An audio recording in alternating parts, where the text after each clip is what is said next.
a.m. and we are in room 1010. I am Chairperson Perry, and we don't have a quorum, but we're going to go ahead anyway. Mr. CLA, are there any items that we can put on consent? Yes, Madam Chair. We'd like to recommend for consent items number 5 and 6. 5 is a routine item relative to the Bradley Lamco Community Trust Fund status, and number 6 is a bi-monthly status report from the Bureau of Sanitation relative to the stormwater program. Both of these are pretty routine. We could, if you'd like, we'd recommend consent for both these items. All right, thank you very much. All right, well then let's go back to, and no continuances, no? No continuances. Okay, great. All right, well then go back to item number 1, and we have a large retinue of folks here from the Convention Center. Item number 1, Los Angeles Convention Center report relative to the implementation participation in energy lighting retrofit program in conjunction with the DWP. Good morning, Philip Hill, Executive Officer, Convention Center. Happy New Year. It's great to be here today. Convention Center has enjoyed being in the black about 7 years, and that doesn't happen automatically. It's because of some really great partnerships, one of which is with Los Angeles Department of Water and Power.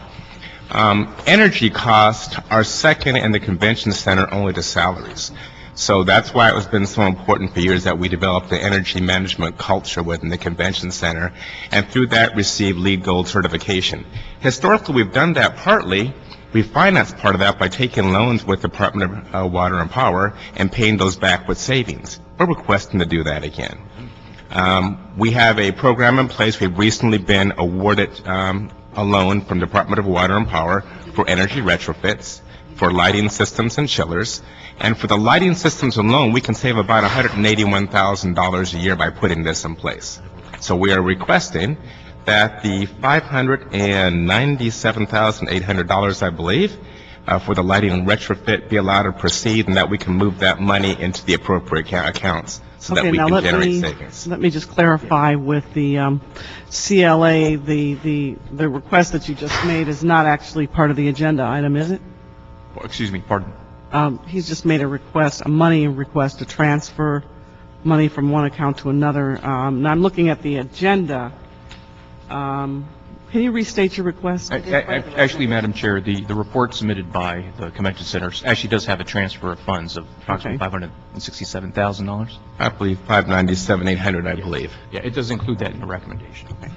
It does include that? It does include that. Okay, so that's part of the agenda item, because Yeah. it's not in the description on the agenda. Okay. Yeah. Well, it's not part of the description of the agenda, Yeah. but the report itself does include Okay. that recommendation. All right, go ahead.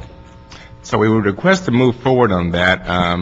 The more rapidly we can move forward with the lighting retrofit specifically, the more rapidly we can generate savings. That will help to offset costs with, current DWP rate structures in place. We'd like to hold off for the transfer right now on the chillers, pending the outcome of the modernization project and Farmers Field project currently in study and development right now. Okay. Now, have you been able to quantify your savings on an annual basis? We have not been able to quantify directly, but what's been interesting is we've been able to, for many years, maintain relatively flat expenditure profiles, even with increasing costs and events, because we've been able to engage efficiencies. We do know that with this program we're looking at here, we expect to save $181,000 a year. All right. Now, walk me through the DWP grant again. Is it grant or a loan? This is a loan. Okay, loan. Yes. Okay. Agnes Cole, Los Angeles Convention Center. We submitted a series of documents to the LADWP energy efficiency division. I believe they have a set aside funding every year to award loans to commercial property, and I think DWP representatives are here for more explanation if that's required. And we submitted the documents to show that we had two programs, the chiller program replacement, as well as lighting retrofit throughout basically the south hall side of the building. And we did demonstrate to them that based upon the calculations when we changed out the lighting fixtures, that we would be able to save approximately $181,000 once those changes were made. I believe So that's the projected annual savings. That is the Yes. projected annual from the South Complex. Yes. correct. And based on the different projects, there's 12 projects right now that are slated to be completed.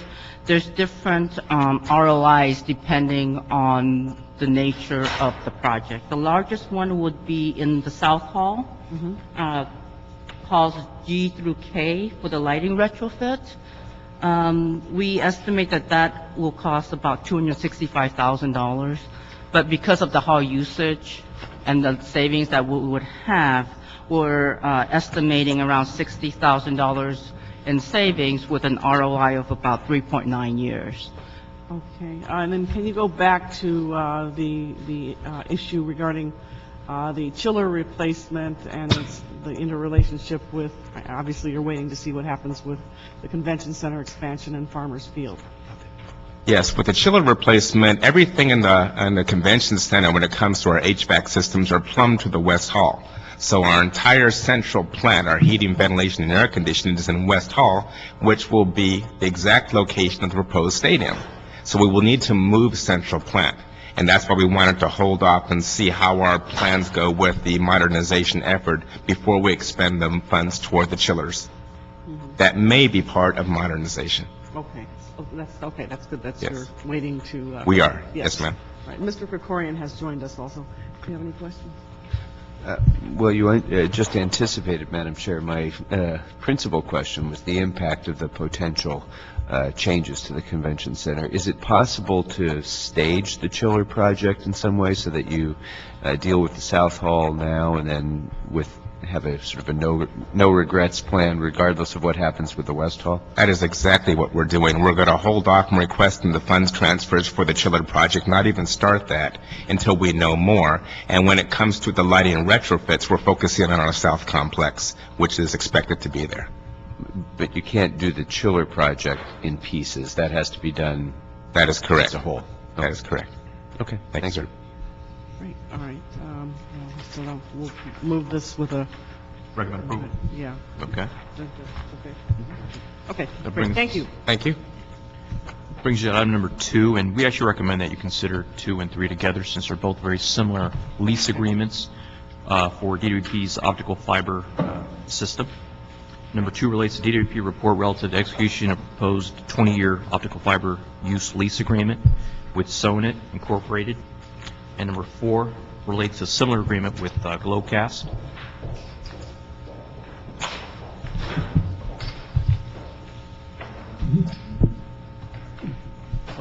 Hi, my name is Robert Roth with the CIO's office. We recommend approval for both items 3 and 4, the lease agreements with SohoNet, Glowcast. These are optical fiber use line lease agreements.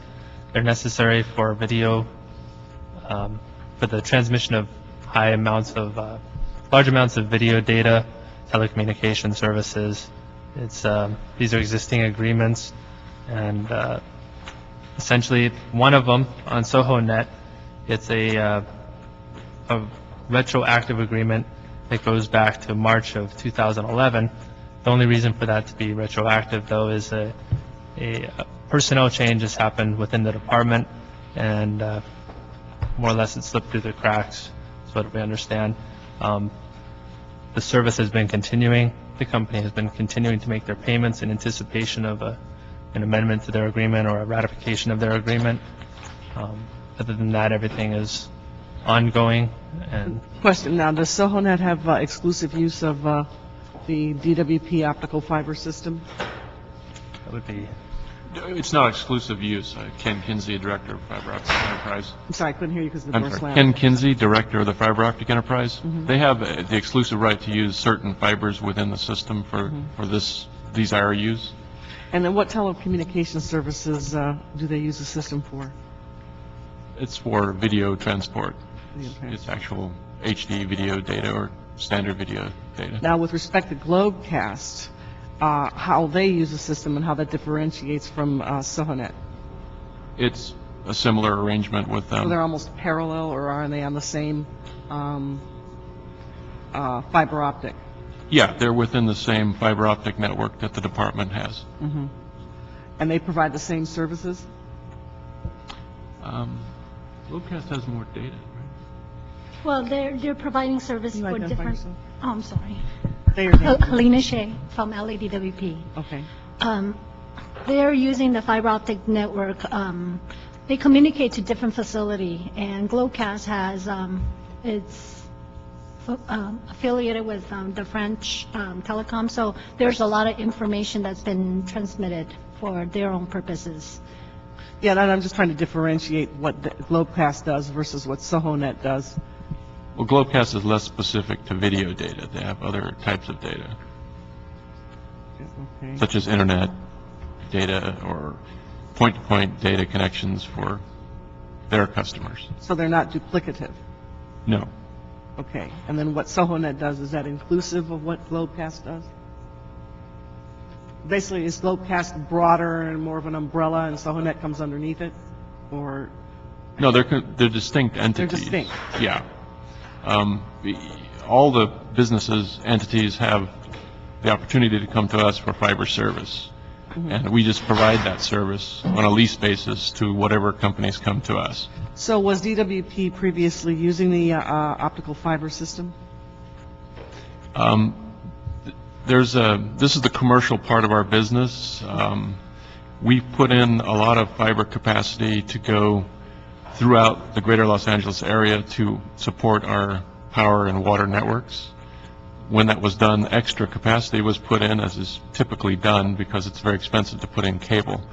A lot of extra capacity is put in, and we've been leasing some of that excess capacity to commercial entities to generate revenues for many years now. And how much revenue will the Department of Water and Power derive if the full terms of these lease agreements are completed? Ma'am, for SohoNet, the annual revenue is approximately $210,000. If 20-year terms are achieved, it would be $4.2 million. For the Globecast, that amount is $40,800 annually, and if full term of 20 years is achieved, it's $800,000. Okay, now any impact to DWP operations by entering into these lease agreements? No. Any fiscal impact? The only fiscal impact is to the Power Revenue Fund, and there's no effect to the city's general fund. Okay. Mr. Reporting, any business? Well, and the impact is positive. It is a positive impact. yes. So, yeah, I think that this is really a very, the history of this was very forward-looking on the part of the department to install excess capacity as long as you're doing this infrastructure investment precisely so that we can derive revenues, but also help to service our business community and provide a really important piece of infrastructure that is, I hope, will help continue to attract business. I can't quite quantify how much excess capacity there is, what might still be available, and what the department is doing to market this really great piece of infrastructure. I mean, what else can we be doing?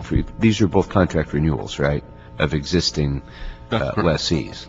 So did the department use this as an opportunity, for example, to market to other potential customers, to see whether we can maximize that revenue by, you know, putting it to bid and possibly finding somebody who's more attracted to this than our current lessees? What generally is the department doing to maximize the value added of this infrastructure? Well, the fiber optic enterprise is a fairly small group and started some time ago as an experiment within the department to see what revenues could be generated. I've been with the department for just under 3 years, and there isn't it's a small staff. These are tough budget times. We haven't been able to do a lot of expansion, a lot of marketing, a lot of proactive marketing type things that might increase revenues, and you have to have the back end staff to support the additional business too. So we're working about at capacity with the staffing levels that we have and the resources that are available, since we're not a core business unit within water and power. We're not water, we're not power. So we pull in between $6 and $7 million annually in commercial revenues, and we could certainly do more than that if we were given additional resources, but the budget climate's not conducive to that kind of increase at the moment. So right now, your only real limit, it's not a physical limitation of the capacity of the infrastructure, it's a management limitation of having the personnel to go out and push for it. That's correct. So how many more lessees of a magnitude of the ones that we have here, the two that we have here, could the physical infrastructure accommodate? If you had unlimited funds to go out and sell it, if you had, lots of interest. Well, just so I can get a sense of scale here. There's not a real easy answer to that. The answer, as in a lot of cases, the answer is it depends. It depends on the type of services provided. These services in particular are dark fiber. That means that there's just a piece of glass from one point to another point, and then the customer puts their own equipment on it and does whatever they like with it, with whatever equipment they can afford. We also have lit services where we actually supply the equipment and lease bandwidth. So there's a lot more potential for those lit services because we can, leverage the existing physical fibers and provide a lot of what they call virtual circuits over a single fiber instead of just one customer on that fiber. So, there's a lot of room for expansion. I really can't, sitting here today, can't quantify that as a number, but there's a lot of headroom for expansion. Great, thank you. If I could add, there is competition from commercial enterprises. I believe AT&T is one of the main competitors as well, so they have an interest in gaining as much customer share as possible, and they're very competitive in that area. Just to let you know. I'm sorry, AT&T? AT&T is a prime competitor. Well, and others. And others. So. Okay. I will also welcome Mr. Labange. We have a committee of 3 here now. Mr. Labange, did you have any questions? We combined 2 items. Got it. But I was okay with the first item you did too, if you need to. We'll go back and Okay, good. ratify them all. I'm okay with this. Thank you very much. Okay. Great. Any other questions? All right. So since Mr. Labange is here, Mr. Labange, you should also know that we consented items 5 and 6. Okay? Okay. So with that, if there are no objections from the committee, we will then go back and approve 1, 2, 3. 6, did they already leave from 6? Yes, they did. Yeah. Yeah. I'll see them in council. Okay. Okay. It's a small thing on. Okay. So we've got 1, 2, 3, 5, and 6 that we need to go back and ratify. Okay. Okay? So, No objection?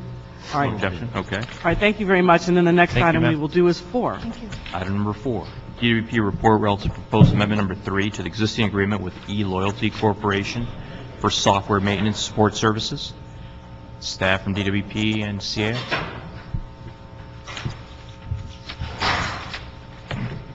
So tell us about the services that are going to be provided to the department under the amendment agreement with eLoyalty. Okay. And There are- what services they provided under prior agreements and the total amount of the contract. Okay. Matthew Lamp, CIO for Los Angeles Water and Power. This amendment for eLoyalty essentially extends the software and maintenance and support for the systems that comprise what we would call the call center system. That system was installed under the original agreement with eLoyalty as a system integrator. It provides the call distribution and interactive voice response system to support the DWP call center operations.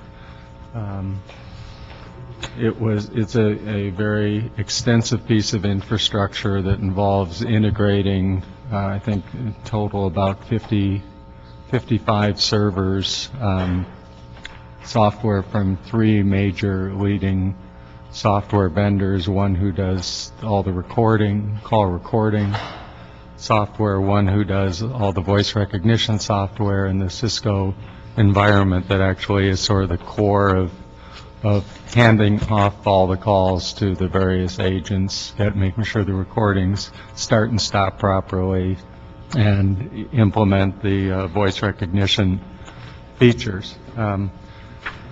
This was a key part of trying to improve customer service, and today, generally speaking, every week we're seeing 40 to 50% of our calls being handled through the IVR. It's allowed us to, through the voice response system, that allows customers to check their bill balances, to trigger bill payment, to notify us of outage problems, to start and stop service, etc. So it's significant. It's a very complex system, but it significantly assists us in providing more automated services to Were you able, customers. did you identify yourself at the beginning of your comment? Yeah. Okay. Yes. Okay, because I couldn't hear. Okay. How do you quantify that improvement? How do you track that? Well, the customer service division does a lot of that tracking, but they track calls that come through the IVR. They track what calls get resolved through the IVR. That is, somebody has a service request, and it gets taken care of entirely through the automated system. Mm-hmm. That is, they pay their bill through an automated system, they get their balance through an automated system, they start a service in an automated way. I'm just trying to ask to help you Okay. tell me how you track improvement Okay. and So how that is continually tracked. So you know that either more customers are dumping into the system and that they're being processed faster, or there's more satisfaction. We have metrics on the number of calls that go through the automated system, the number of calls that come to the call center. Over the last couple of years, we've seen overall call volumes rise considerably. We're seeing now what used to be about 8% of the calls, 7 to 8%, being handled in the old automated system pre this contract, to now anywhere between 40 and 60%. When we had the major windstorm where we had a high volume of outage calls, I think about 60% went through the IVR system, which records the locations of the outage and routes it to the electric trouble center, so they're aware of where those outages are. So the point of this contract is really twofold. One is extending our level of support from eLoyalty for the next few years. The second is to take all those service calls, the system they helped us build, and adapt it to the new customer information system that's under construction. So it's not the same as rebuilding all those from scratch, but but because it's going to a different back-end system, we have to modify some of those software service calls to work with the new system. And rather than bringing somebody else in to try to figure out exactly what's there and how it was done and everything else, we felt that given all the associated risks with that large project of the CIS, that it made the most sense to continue have eLoyalty readjust all the services they helped us build to the new system. So that's one piece of this work, and I think that's about what. And then would you, if you wouldn't mind telling me about the proposed, or maybe the CAO, the proposed additional expenditures under the amendment agreement and what those are? That's what Mr. Lemsky was describing, that because of the proprietary nature of the software that they currently have, the only people that would be able to work on it would be the current contractor, eRoyalty, and I'm sorry, I didn't identify myself, did I? Olivia Seves-Lunga from the City Administrative Office. In order to be able to take what has already been established and moved over, then they will be able to move this software over to what they're creating as their new customer information system. Is that correct? That is a significant portion of it. So it sounds like they're moving from one project to the next So, am I right? Well, there's a whole series of, I call them services. Yeah, I'm that just we trying to built piece- out of the IVR that had to communicate to Trying our to old. determine why it's classified as an additional expenditure. Right. Well, because our original contract, we were at the. You're expanding it. End of our original contract, which Yeah. was to put in the initial system and to help us with maintenance and support. So you're basically moving people off of that project into the expansion portion, right? Yes, we're continuing having those folks take the services they built to our old CIS and adjust them to the new CIS. But they're the same folks. The same Right. folks. So they're not, it's not really an expansion, you're just No. moving them. Right. Is that Yeah. right? And we're Right. extending the contract, extending. An expansion of the contract, but not an expansion of personnel. That's Right, correct. that's correct. That's correct. And the other piece is just the support and maintenance. So we have been, over the last 3 years of the contract, training some of our internal staff to support elements of this complex system. There are elements that we still need sort of a second-tier support on, and eLoyalty provides that support. So a significant piece of this contract is purely Support of what they maintaining that currently have.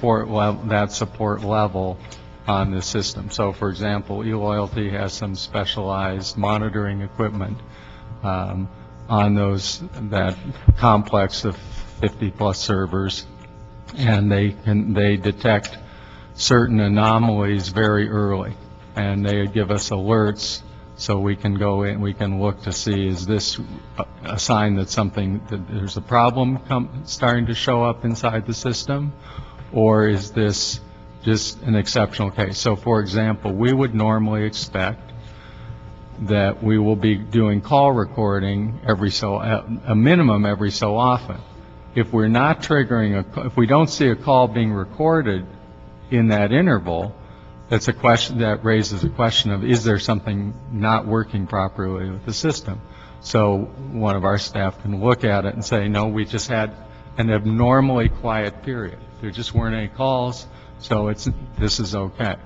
But other times, that would be a signal that either some part of this very complex system is getting out of balance, we need to make an adjustment, or that something wrong. And when we're dealing with the volumes we deal with, having as much advance notice of potential issues is really important, because we don't want that system to go down. We don't want key pieces of it to go offline. And so one of the things that we're paying them for is that very advanced monitoring capability to help us with the support and maintenance of this system. So the contract has those two major components: the ongoing support, which actually is a little bit less than we've had in the first segment because we're more capable of doing more of the support ourselves, and the piece of what we call capital work relating to moving all these services over to work with the new customer information system and to support a couple other areas where some additional automation is important. So new commercial service customers, for example, there's some additional automated response system work that the power system wants. So there's some funding in here to support some of those relatively small expansions. Thank you. Mr. Krikorian or Mr. Levon, any questions, comments? All right, so we'll move to approve this item. Thank you very much. I just wanted to add that personally, my mother's had experience with this system, and they do follow up every month when the payment is made. They get an email saying your payment has been recorded. Well, that's good. Well, first-hand knowledge. Yeah. Yeah, that's good. All right, I do believe that marks the end of our agenda. That's it. That's the end of our agenda for today, and if there is anyone here who wishes to comment on any items that are not on the agenda, this is the public comment period. You should step forward at this time. If not, we will adjourn the meeting and thank everyone for attending. Thank you very much.